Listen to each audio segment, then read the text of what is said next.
Hey, 8th graders, today's assignment is the force and motion review, so just a couple reminders for you guys. Your tests over these are tomorrow. All missing work needs to be handed in by the end of class tomorrow. And then as of our last sub behavior, this assignment needs to be due at the end of class. So right now all of you guys' computers should be facing forward and you guys should be paying attention. Okay? So first and foremost, you guys will need the simulation for today's assignment. So you guys can go ahead, right click, open that link up, and of course you guys know what the sim looks like. Okay, basically what you guys are going through in this lesson is all of our key concepts that we've gone over in this unit so far, and that you guys really understand what they are and you can see them happen and prove them happen in the sim. Okay, with that being said, I did an example for you guys to start off.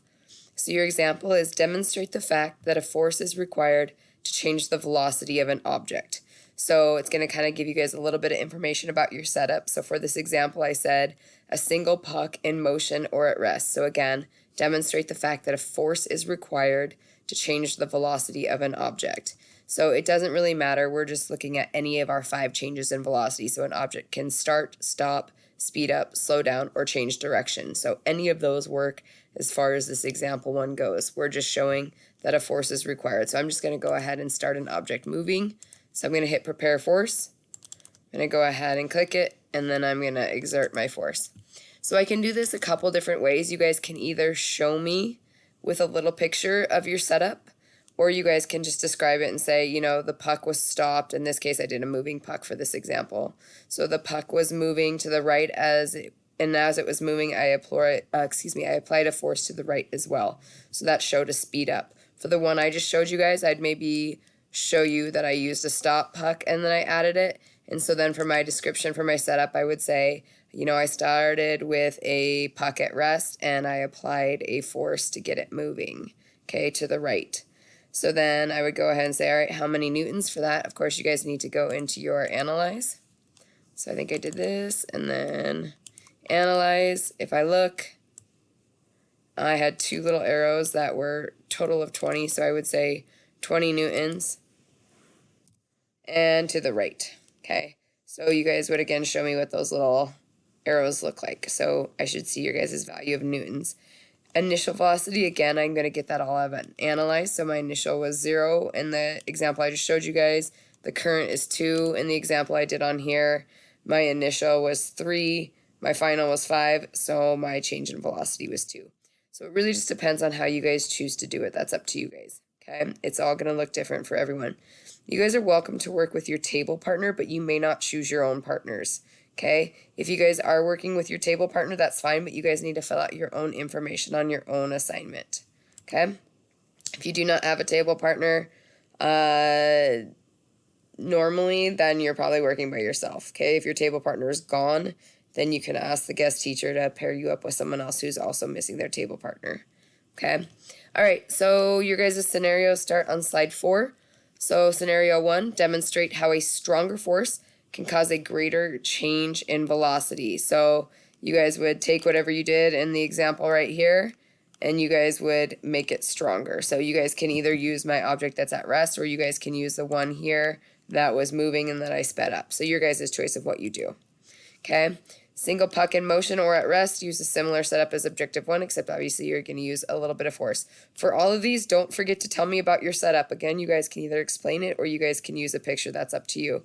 Then you guys will tell me the force in newtons. Remember, every time you guys click that little thing, in general, should be about 10 newtons of force.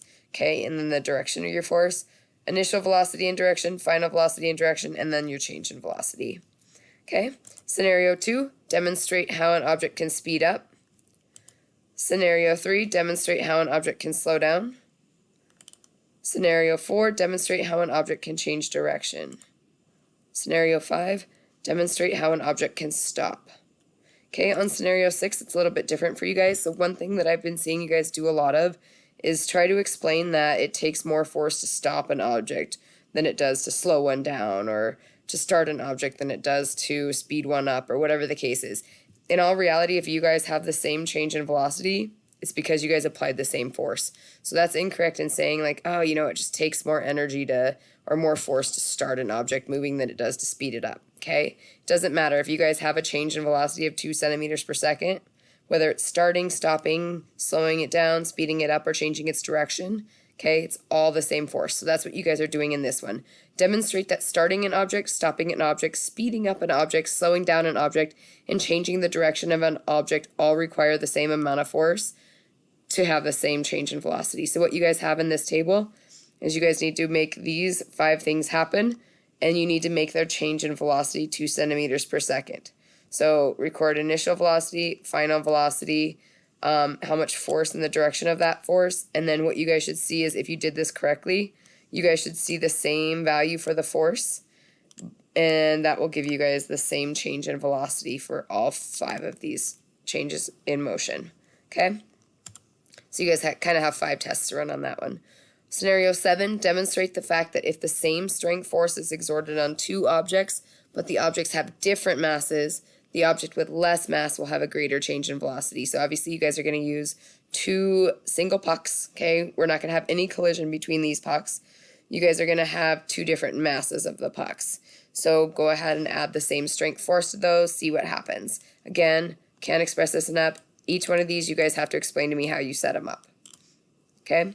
Scenario 8, demonstrate the fact that it takes more force to move a more massive object with the same change in velocity as a lighter object.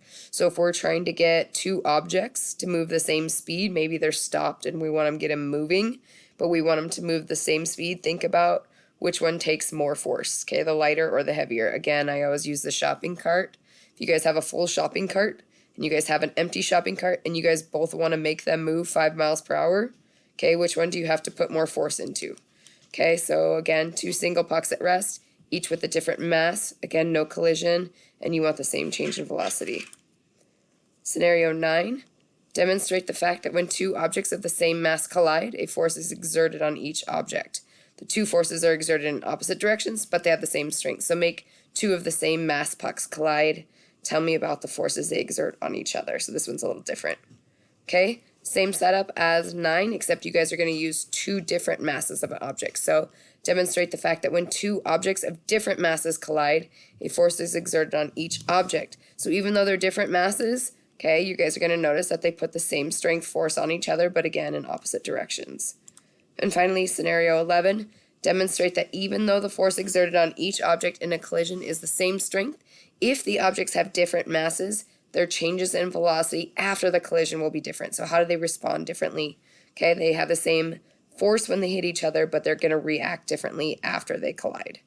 So you guys are going to do your setup, observations, change in velocity of puck A, of puck B, and then why did your less massive puck experience a greater change in velocity?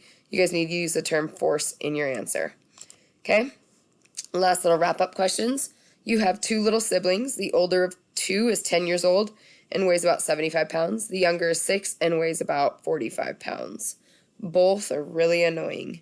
Which sibling has more inertia and why? You guys can refer back to your notes for Newton's first law there.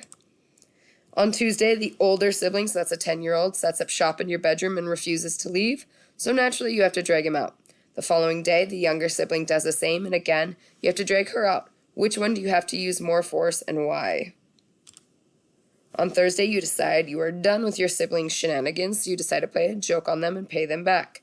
You convince both of them to run at each other holding exercise balls and collide. At the same moment they collide, the exercise balls smash together in between them, and you're able to see the force at which they collide. What should the exercise balls look like in comparison to each other and why? So think about the dynamic carts with that one. Finally, after colliding with each other with their exercise balls, both of the siblings fly backwards. Describe and compare the siblings' motion after the collision. So what does the older sibling do? What does the younger sibling do? And then finally, why did the 2 siblings move differently after the collisions? Use the terms force, mass, and acceleration in your answer. You guys will have questions on your test like this tomorrow where you have to use force, mass, and acceleration. So this is good practice for you guys. Okay, finally, how do you think you guys are going to do tomorrow on the test? So 4, you're totally going to ace it. 3, probably an A or a B. 2, C or D, I should probably do some studying. And 1, I probably have a lot of missing work and really need to do some work tonight. Okay, with that being said, if you guys have any questions, bring them to class tomorrow, and I will answer them before we do the test and talk about anything you guys are confused on just to clear you guys up before we take the test. Hope you guys have a good day. Please behave yourselves, and I'll talk to you later. Bye.